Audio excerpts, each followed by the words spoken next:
Aujourd'hui, 80% des contenus sur Internet sont consommés au format vidéo. Alors forcément, quand on est une entreprise, on aurait tort de se priver de ce format. Alors certes, il y a de nombreuses plateformes qui existent pour faire de la vidéo ou pour diffuser un message marketing, Instagram, LinkedIn aussi, Facebook, mais YouTube, ça reste comme le leader incontesté, le plus gros search engine au monde en termes de vidéo, et le deuxième, toute catégorie confondue, après Google. Alors depuis quelques années, on voit ces gourous qui ont évolué, qui ont progressé dans leur propre sphère et qui ont un petit peu vanté les mérites et les vertus de la publicité Facebook, Instagram, etc. Et bizarrement, ils parlent jamais ou très peu de YouTube. Et ils occultent la plupart du temps l'importance du vidéo marketing pour diffuser un message ou pour faire une promotion ou pour n'importe quel spot publicitaire. Alors deux autres statistiques intéressantes sur YouTube, sur la vidéo en général, il y a 55% des internautes qui regardent au moins une vidéo par jour. Il y a quasiment 3/4 des internautes qui se disent être plus motivés à passer à l'acte d'achat après avoir vu une vidéo. Peu importe la plateforme, d'accord? Alors on va voir ensemble dans cette vidéo pourquoi c'est une urgence absolue de se mettre dès maintenant au vidéo marketing, et notamment pour le e-commerce, et on va voir comment on peut utiliser YouTube comme une machine à vendre pour son e-commerce, que ce soit en dropshipping ou en e-commerce plus conventionnel.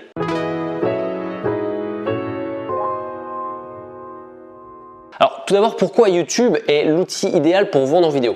Alors aujourd'hui, la concurrence est telle que le format vidéo, ça semble être le meilleur moyen de diffuser un message, parce que c'est le format actuel qui a le plus gros taux de rétention, qui tient le plus en haleine les gens. Et tout simplement aussi parce que les gens aujourd'hui préfèrent le dynamique au statique. C'est beaucoup plus compliqué de faire lire un livre à quelqu'un que lui faire regarder une vidéo. Comparer les performances économiques de la presse écrite d'un côté et des géants de la vidéo comme Netflix, Amazon, etc., il n'y a pas photo. Et YouTube est aujourd'hui la meilleure plateforme pour montrer son activité au format vidéo. Et quoi de mieux que de faire une vidéo de démonstration pour présenter son service ou son produit. Alors certes, YouTube est saturé aujourd'hui de créateurs de contenu, il y en a beaucoup plus qu'il y a 3 ans, qu'il y a 10 ans, mais c'est la même chose pour Facebook, c'est la même chose pour Instagram, c'est la même chose partout. Mais si on voit le verre à moitié plein, YouTube c'est plus d'1 milliard d'utilisateurs actifs qui regardent quotidiennement plus d'1 milliard d'heures de vidéos. Ça vous laisse imaginer l'étendue du marché. Alors voyons maintenant quelques astuces pour transformer sa chaîne YouTube en machine à vendre.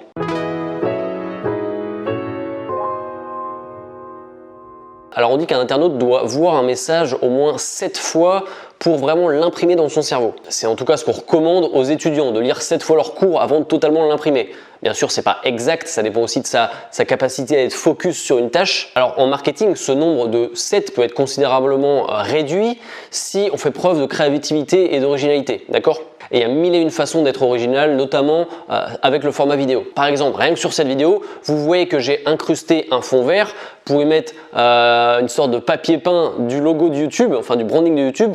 D'une part, vous savez direct que je vais parler de YouTube et ou du vidéo marketing. Et mine de rien, ça arrive dans votre flux d'actualité et ça vous hook beaucoup plus que si j'avais mis en fond, je ne sais pas, ma bibliothèque ou mon papier peint tout moche de chez Leroy Merlin. Alors il y a une super chaîne YouTube en e-commerce qui est pour moi la meilleure en tout cas du marché francophone, c'est Le Slip Français. Le Slip Français, c'est une marque française de vêtements made in France et ils ont développé tout un branding, notamment autour de leur PDG, Guillaume, qui a fait des sortes de mini web-séries en vidéo. Alors je pense notamment à leur série vidéo J'y vais mais j'ai peur, qui vise à aider les autres startups, les entrepreneurs et qui partagent leurs anciennes galères pour aider les autres, leurs confrères. Par exemple, comment faire une levée de fonds. Et ils utilisent vraiment un côté ludique, humoristique qui, je trouve, est incroyable. Je vous encourage vraiment à aller voir cette chaîne YouTube, c'est juste marketingment parlant, c'est de l'or en barre. Un élément essentiel aussi, c'est d'être cohérent avec son branding. Une chaîne YouTube, il faut qu'on retrouve le même ton, les mêmes couleurs, le même branding que sur son site web. Il faut que l'atmosphère qui s'en dégage soit la même. Ça sert à rien de faire une page Facebook avec un branding, un Instagram avec un autre branding, un site web, un blog, une chaîne YouTube avec un branding encore différent. Il faut être cohérent, il faut que ça soit un tout. Les gens auront bien moins de mal à assimiler votre branding et votre message si vous êtes cohérent. On va parler un petit peu SEO, référencement organique. Alors YouTube, ça se référence un peu comme un blog, hein. Donc vous voyez ça comme un vlog, hein, vidéo blog. Alors c'est vital pour votre boîte de mettre en place une stratégie de mots-clés, notamment de mots-clés de longue traîne. C'est-à-dire que si on vend des guitares, on ne va pas se contenter de mettre des vidéos avec le mot guitare tout simplement, ou comment acheter sa guitare, ou comment choisir sa guitare. Non, il va falloir aller beaucoup plus loin. N'hésitez pas à mettre le nom des marques, le nom des modèles, par exemple comment choisir une guitare Gibson ou une guitare Fender, comment choisir les cordes de telle marque, de tel modèle, de tel type. Il faut éviter d'être trop broad, hein, faut être spécifique. Alors, ces mots-clés, où les placer sur YouTube? YouTube, c'est vachement bien d'un point de vue SEO, c'est que tu peux placer tes mots-clés dans plusieurs endroits. Alors tout d'abord, le titre, c'est l'élément SEO le plus fort. Donc, essaie de placer tes mots-clés en début de titre. Ensuite, tu as la description. Alors la description, il faut voir ça vraiment comme une sorte de blog sous une vidéo. Plus tu mettras de contenu, plus Google, donc YouTube, aura de facilité à lire ce que tu essaies de leur dire. La description, c'est aussi un bon moyen d'être référencé sur Google, parce que oui, les vidéos YouTube sont référencées sur Google aussi. J'en parle un petit peu après. On a les tags ensuite. Alors les tags, c'est pas forcément le meilleur moyen de référencer sa vidéo. L'impact SEO est assez faible, mais ça reste néanmoins un moyen de donner de la nourriture à YouTube pour lui dire de quoi parle votre chaîne, quelle est votre niche. Donc encore une fois, dans les tags, mettez avant tout des mots-clés de longue traîne, d'accord, de 3 ou 4 mots et qui sont bien sûr recherchés. Ça sert à rien de mettre des expressions clés de 12 mots si personne ne les recherche, d'accord. Et autre zone où vous pouvez intégrer vos mots-clés, et ça il y a très peu de monde qui le sait, c'est dans les sous-titres. Alors l'outil de transcription de Google, de YouTube est de plus en plus perfectionné, c'est-à-dire qu'il est de plus en plus capable facilement de comprendre ce que vous dites quand vous parlez. Et donc les robots de Google comprendront très bientôt l'intégralité de ce qu'on raconte, de nos messages qu'on diffuse. Et ces sous-titres qui sont du coup générés automatiquement, ça permet aussi de se référencer. Alors c'est très important pour le coup de bien penser à son script, à ce qu'on va dire, puisque YouTube va prendre nos paroles pour les transcrire en sous-titres. Donc, dans ce que vous dites, essayez de placer les mots-clés. Comme moi, dans cette vidéo, j'ai pu parler de e-commerce, YouTube, faire des ventes, gagner de l'argent, etc., etc. Alors, quels outils utiliser pour le référencement de sa chaîne? Alors, ça ne sert à rien d'utiliser 36 outils. Il y en a un qui fait le taf, il y en a un qui est efficace. Pour YouTube, j'entends, il s'appelle TubeBuddy. Donc en gros, TubeBuddy, c'est un plugin gratuit de base, mais il y a des options payantes, 3 formules payantes, qui vous permet d'ajouter à votre chaîne YouTube plus de 60 fonctionnalités supplémentaires. Des fonctionnalités de productivité, d'optimisation SEO, de promotion, etc. Une soixantaine. Là, je vais vous parler d'une seule de ces fonctionnalités. C'est la fonctionnalité Keyword Explorer. Ça a beau n'être qu'une seule des 60 fonctionnalités, c'est ultra puissant. Donc une fois que vous avez installé TubeBuddy sur votre chaîne, rendez-vous en haut à droite sur l'icône qui vient d'apparaître, puis choisissez dans le menu qui vient d'apparaître Keyword Explorer.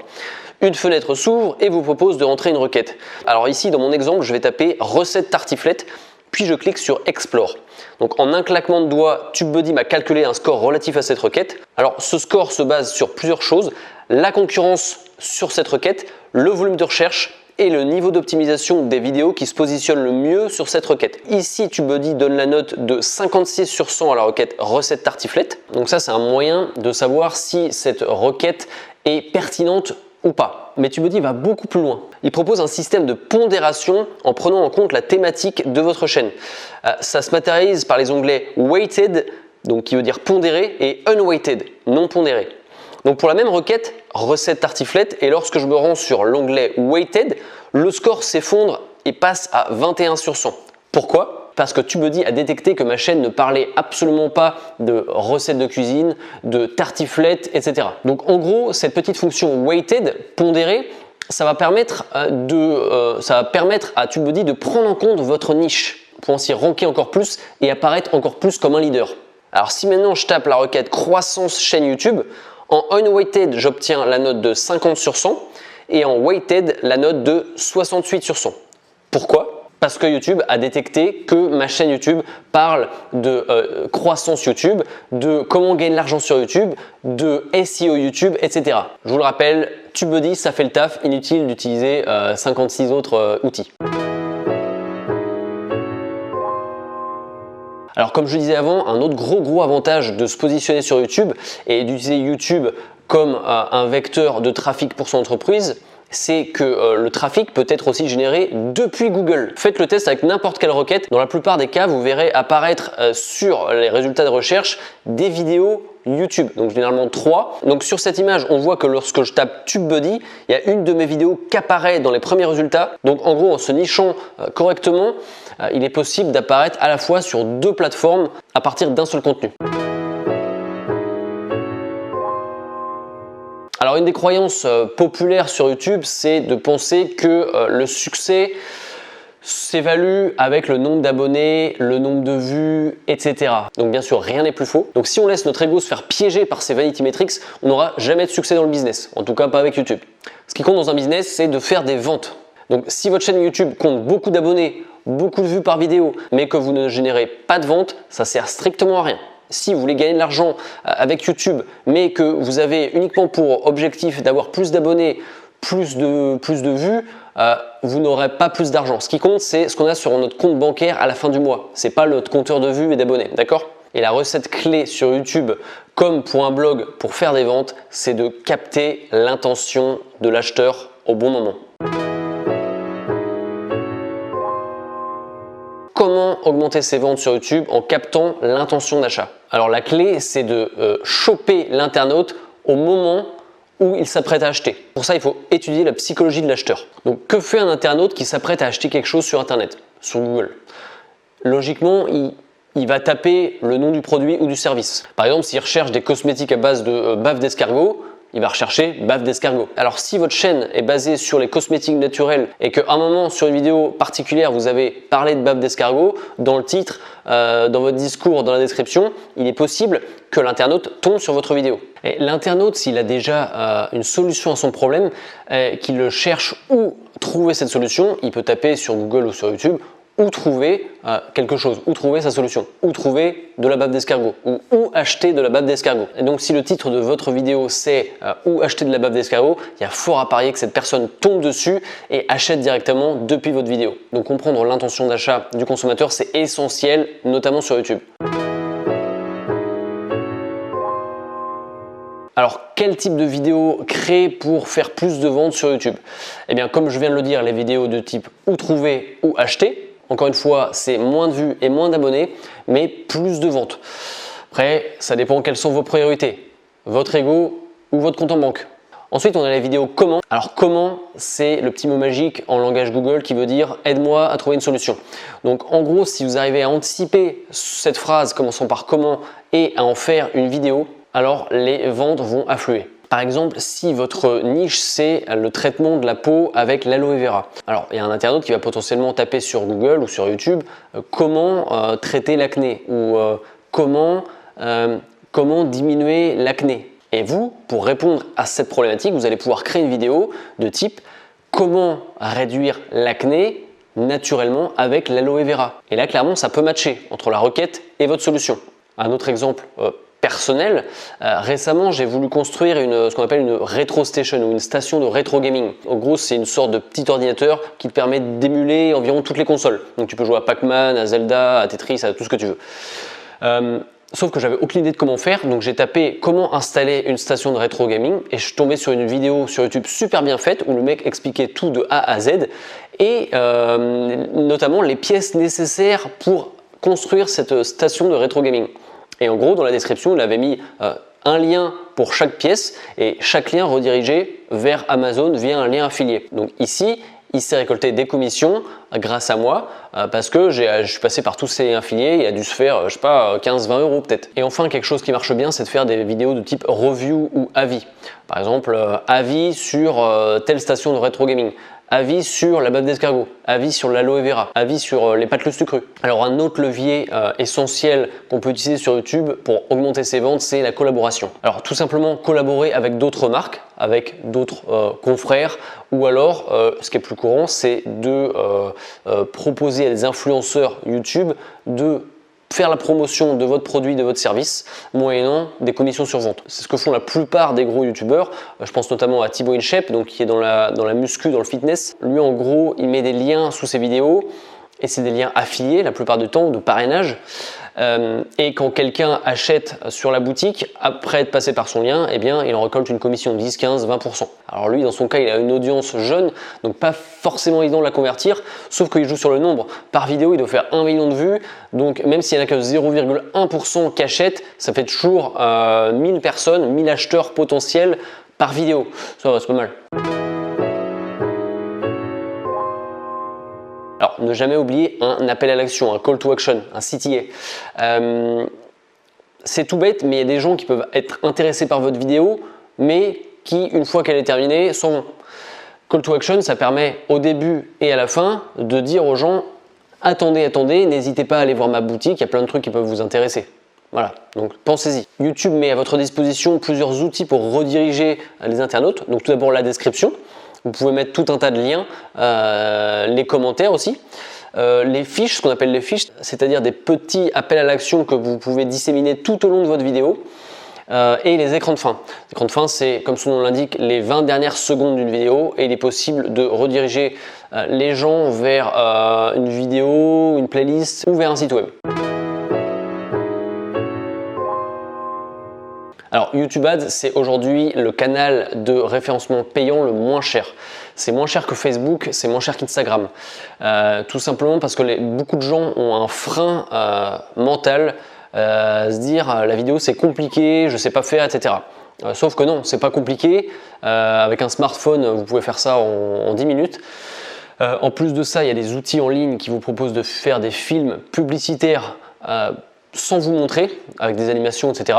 En plus de ça, les CPM, CPC sur YouTube sont encore très faibles, donc il faut vraiment en profiter. Et un truc aussi, un petit hack que beaucoup de gens ne savent pas, c'est que si vous faites de la publicité sur YouTube avec le format in-stream, c'est-à-dire le format qui fait diffuser une publicité avant que la vidéo commence, et que vous pouvez cliquer au bout de 5 secondes sur Skip Ad, eh bien, si vous utilisez ce format, sachez que les 30 premières secondes sont gratuites. C'est-à-dire que si la personne ne va pas à au moins 30 secondes de la vidéo, vous ne payez pas. Donc ça peut potentiellement vous aider à engranger de la publicité gratuite. Alors vous l'aurez compris, YouTube c'est une grosse opportunité pour toute entreprise, tout entrepreneur, que ce soit en e-commerce classique ou en dropshipping ou pourquoi pas en consulting, en coaching, en vente de formation. Il est impératif de se concentrer à construire une stratégie vidéo en 2020 et dans les années à venir. Rappel, la vidéo c'est le format qui a le plus grand taux de rétention et c'est ce qui capte le mieux l'attention des gens.